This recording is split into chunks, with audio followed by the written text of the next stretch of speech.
Gangsta episode 10 gave us plenty of information, so I'm not gonna drag this beginning part out. I want to get straight into it because episode 10 was actually really good. I enjoyed it. I'm wanting episode 11 and 12 already. Gangsta's a really good series for me. So, I'm gonna mainly focus on Worick's super memory. There was a lot of other factors in this episode that could be discussed in greater detail, but I want to discuss Worick's super memory a little bit more than others, because I feel that's a little bit more of an important part of the episode. Everyone has their own opinions.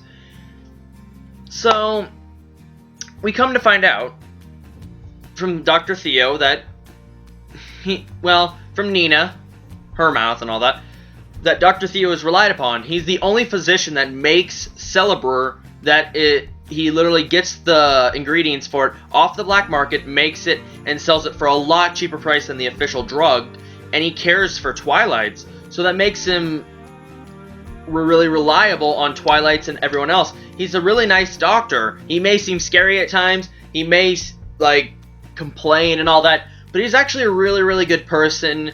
He helps out anyone from children in need to adults and all that. Whether they're Twilights or not, he cares for them. He helps them out as much as he can. And I really respect that. Dr. Theo's a really good guy.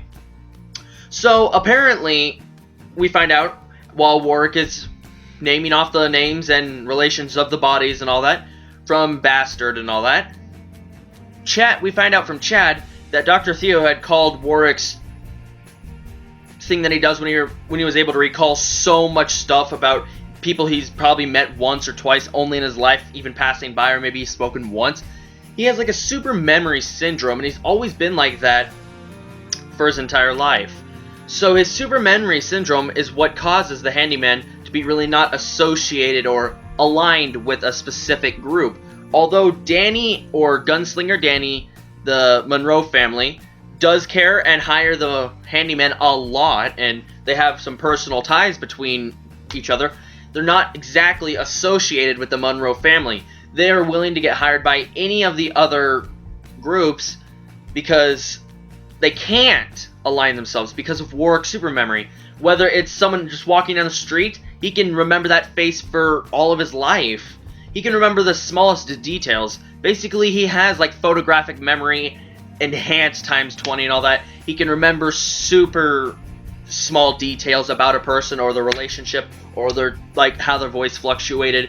So Worick's super memory is what causes people to keep him at a distance, what causes the other families to keep him at a distance but still associate with him when it comes to hiring him or requesting services, which I did like that. It's a good way to explain that. I've always wondered why it seems like they're associated with the Monroe family, but they're also not. They go and do their own thing. So this explains why they're independent and why the other groups are always, they can't get too close to the groups. Unlike Mr. Monroe. Because if Worick were to betray them or switch sides, it would be a massive amount of loss for that group who just lost Worick, because he would know all their secrets that were revealed to him. He would know so much stuff that it could cause a huge tidal wave of consequences. So, yeah, there was that. Apparently Constance, or Connie from the gun shop and everything, is Yang's girlfriend, or they're a very special relationship because he has a ring around his neck, and he fought Erica to get that ring back when she tried taking it from him. And that belongs to Connie. So apparently she has a ring and he has a ring, and he's keeping it on her, and it's like a good luck or a curse charm that keeps him from dying, so he always can come back to Connie. I did like how that was kind of explained and what the significance of it was to him. It was really nice to see that, and it added some more character for Yang than I had expected before. Other than that, we come to find out from Alex reading in a whole big book that Worick had of newspaper clippings about Twilight, that Twilights have a usual lifespan of 30s, and Nicholas is probably in his mid-20s, late 20s, so he doesn't have that long left. There's that issue.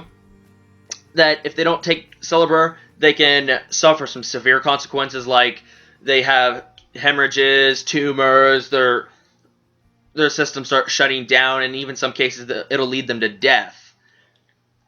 So yeah. More and more, bit by bit, we're learning more about the Twilights. We're learning more about the characters. Connie gave Alex a key, and I'm assuming that key is to a box where it'll have either cash in it or something else that allows Alex to get out of the town, out of way, and separate herself from this entire thing.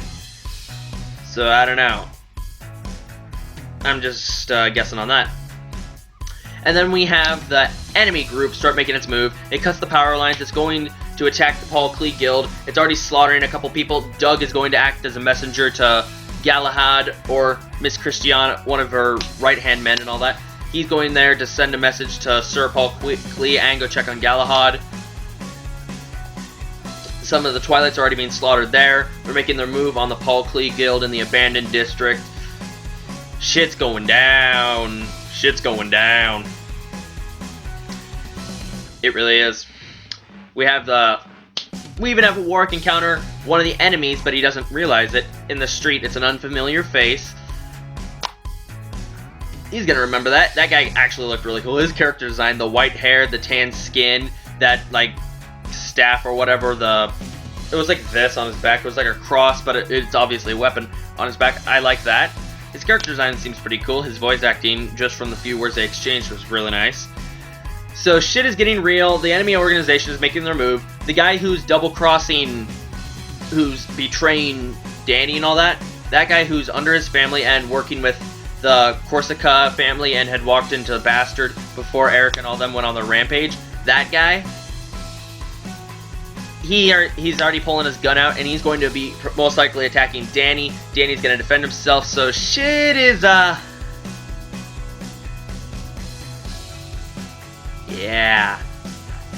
Shit's going down.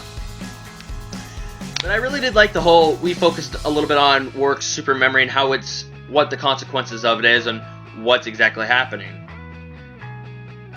So now, we're going to have Alex and probably encounter her brother in these last two episodes. We're going to have some final battles. I don't think we'll get through all of these fights. I think they might leave it off so we have to go and check out the manga or the light novel, whatever the source material is. And if it does, I'll be alright with it. I won't be exactly too happy about it, but I'll probably go check out the manga afterwards. So yeah, be sure to leave a like, comment, or subscribe for more reviews, reactions, vlogs, such the usual. This is Worick Nation here, my lovely community, citizens, and civilians. I'll see you guys in the next review. So, have a good day, watch lots of anime, read lots of manga, follow the links down in the description. Because you can go and add me on Twitter, which I highly recommend you do so. Go and add me on Facebook, I highly recommend you go do so. Go check out episode 10 of Gangsta, I highly recommend you go do so. So yeah, bye!